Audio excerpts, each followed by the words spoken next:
Actually, I wanted to buy more nicer one, but the condition. Niyo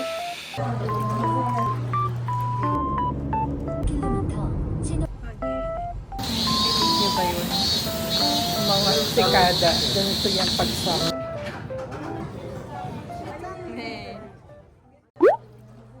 We're going to share with you kung paano namin ginagawa ang communion service. Sobrang special ng Sabat na to para sa amin. Ilang beses na rin naman naming nagawa ang foot washing at mag-communion, pero ngayon, first time namin ni Habi maging server sa service.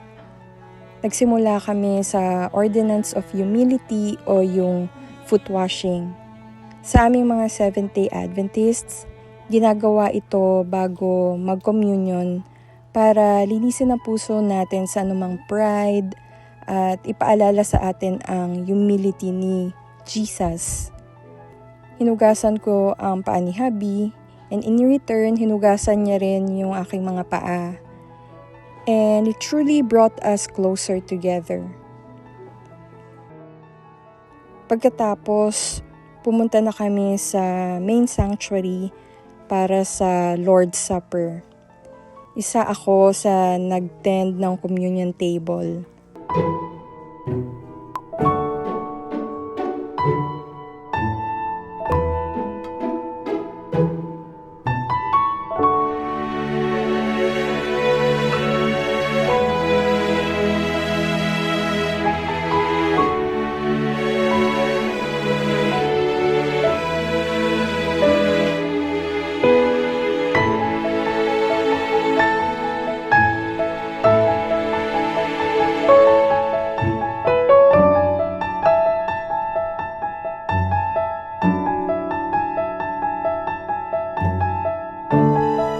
Habang si Habi naman ang nag-distribute ng pure grape juice sa mga brethren.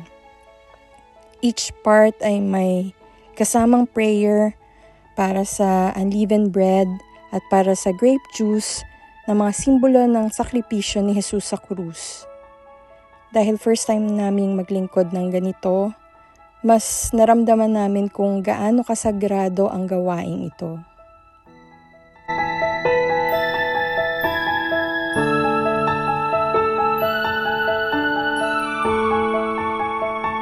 After church, umuwi lang kami sandali sa bahay para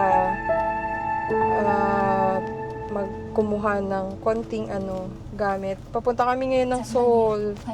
Kasi nga, next week is birthday. Birthday na namin mag-asawa. 4 days lang yung pagitan ng aming birthdays. So, it's our birth week. Next week. Tumawag yung parents-in-law ko kahapon. Kailan daw ba kami pupunta? Kasi medyo matagal-tagal na kami hindi nakakapunta sa sa Seoul, sa kanila. Hindi namin sila na bisita. So, sabi niya, ngayon na lang tayo pumunta, sabi. Para nakabisa kami, hindi na namin kailangan mag-prepare pa bukas. Uuwi rin kasi kami kagad after nung birthday dinner. Uwi din kami. What do you think, love? This week? This tomorrow? We can try again? Not tomorrow because I think It will the rain? water is cold. Cold? Is it? Because it got hot just recently again. So I think next week the water will be heated enough. So sabi niya, we can try again. Swimming in the beach. Babalik ulit kami doon sa beach na yon. Is it, love? Is it vacation? For Summer vacation. For kids. the kids. For the Yeah. students. That's why earlier the nephews of Gypsy came. For how long the vacation? More than a month, I think. More than a month. It will start this week. I don't know if it's from this week or last week.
Dinadala namin yung mga pinamili ng aking mother-in-law.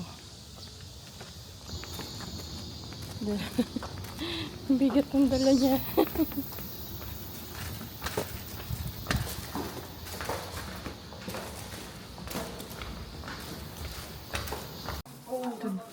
엄청 크네. And now we are officially on our way to the restaurant. As you can see, si Habi ang aming assigned driver for today. At looking very cozy naman ang aking in-laws sa backseat. 저기 백화점에 있었는데 저기 홈플러스 그쪽으로 갔네. 홈플러스 건물이야? 그쪽인 것 같은데. 이렇게 팔아먹고 다음에 자기네 목동 7단지래 사는 데가 잠시 후 마지막 만나기 2시 방향 힘들다고. 우회전입니다. 다음에 필요하면 이어서 20m 연락하겠대. 앞 목적지가 전화번호를 있습니다. 일로 들어가냐? 1층에 있는 거야? 가봐야겠어 나도.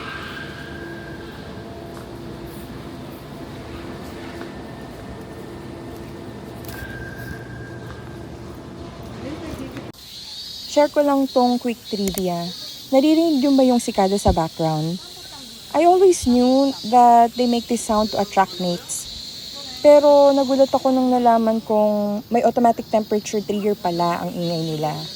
Kasi naman kailangan muna ng enough heat para maging flexible yung organs nila na nagpuproduce ng tunog. That's why they usually can only sing kapag uminit na at lumampas na sa 22 degrees Celsius ang panahon. Bagong kaalaman para sa akin. Kaya kapag narinig nyo silang napaka-active at lakas kumanta, ibig sabihin lang talaga, super init sa labas. Alam nyo, kung titignan ng mga snippets na to, parang napaka-smooth at bilis lang namin na na-locate yung restaurant, 'di ba? Well, plot twist. Sa totoo lang, naligaw po kami. Nung nagsimula na kaming maglakad papunta sa location, dun na kami medyo nawalan ng direction. Actually, magaling naman talaga si Habi sa direction. Kaya feeling ko sadyang misleading lang talaga yung map app na gamit namin at napadpad kaming lahat sa maling building. After so many turns and checking around, sa wakas, nahanap din namin ang tamang building. But wait, there's more.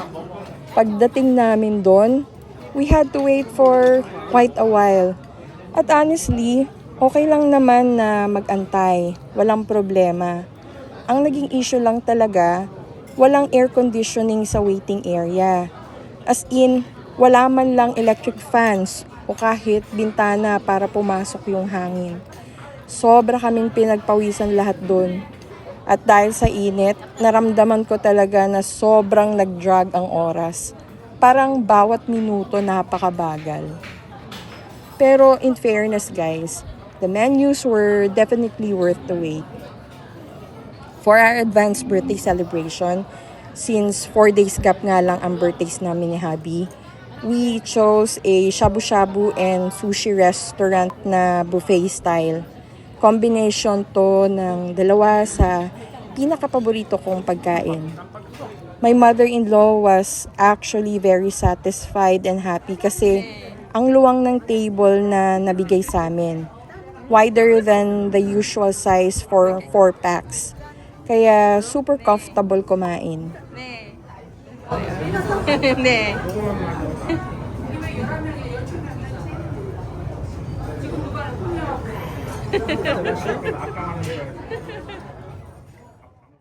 Asawa ko, may flower pa para sa akin on my birthday. What is that flower, love? Carnation? 달리야. Dahlia. Let me see nga, love. Actually, it's in the Or carnation. Ha? self-service flower shop. So actually, I wanted to buy more nicer one, but the condition was not good. Ay, thank you. It's been a long time to give you a flower. Just a small one. Kausap ko rin yung aking sister. Ay, grabe naman yung asawa ko. You see? Ang sweet naman ng asawa ko. May pa-flower pa. Ang cute naman. Ah, it doesn't have any scent. Diba? Happy birthday. Thank you! Uy! Ang ganda naman ng flower. Oh, diba? It's real flower. Yeah. Real flower. Para tumagal yung flower, nag-check ako online kung anong gagawin ko. So, merong concoction sa water. Sabi, maglagay daw ng sugar in every parts. White vinegar. Ano na lang, love? Lemon. And then, and a few drops. How are you? Bleach or vodka? We don't have vodka, bleach lang.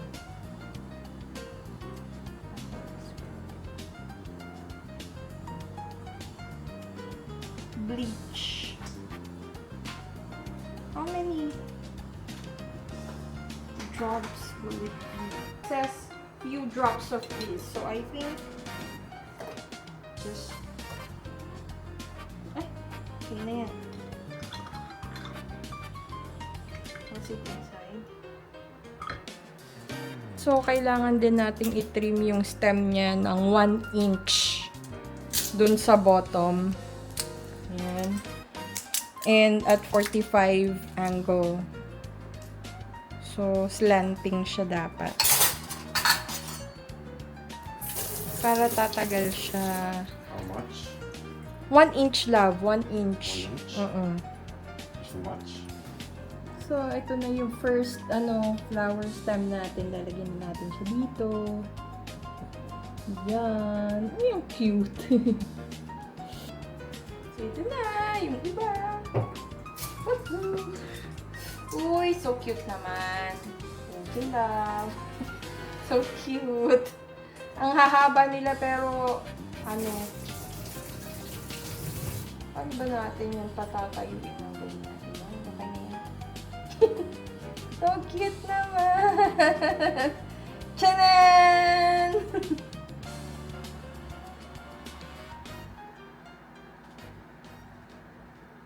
We just did this last year and now here we go again, doing it all over again. Every year. Every year. Baking.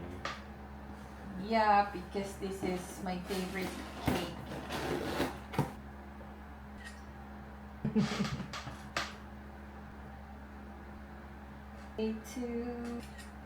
How many candlesticks? So, last year, nasabi ko na, pero dun sa mga hindi pa nakakaalam, yung longer candlestick, equivalent niyan is 10 years. And then, itong mga maliliit na candlestick is 1 year. So, meron tayong 4 na bigger candlesticks, tsaka smaller candlesticks na 3. Happy birthday to you. Happy birthday to me. Happy birthday, happy birthday. Happy birthday to me. Do I make a wish, babe? Ang bilis talaga ng panahon. Another year older na naman kaming dalawa. Kung mapapansin nyo, double celebration ang ganap namin in a week kasi 4 days lang ang agwat ng birthdays namin. At dahil maaga kami nag-celebrate ng aming birthday by having dinner together with my in-laws, simple at intimate lang ang ginawa namin on our exact birthdays. All that was left to do was to blow our candles and cherish the moment. I am super grateful to the Lord for adding another beautiful year to our lives.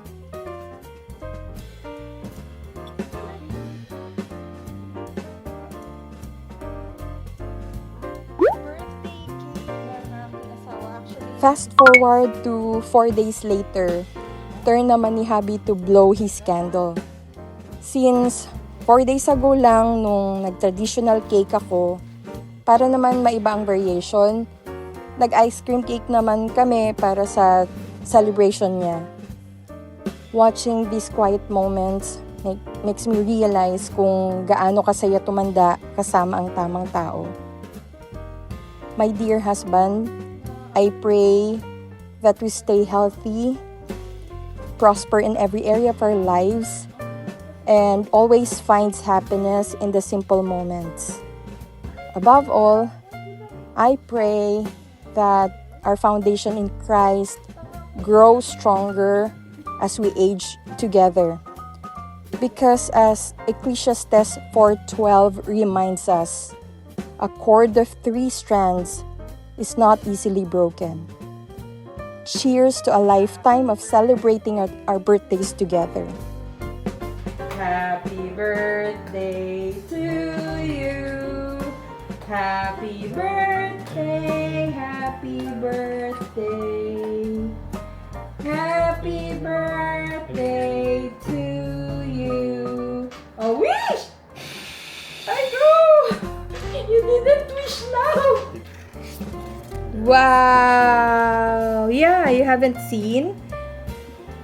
Yesterday, there was, diba, details. Ang sarap naman ito. Look at this. I think so. It looks like something like that. Tadan. Like brownie. Ay, oo nga. Sarap. Uy, delicious, babe. Sarap.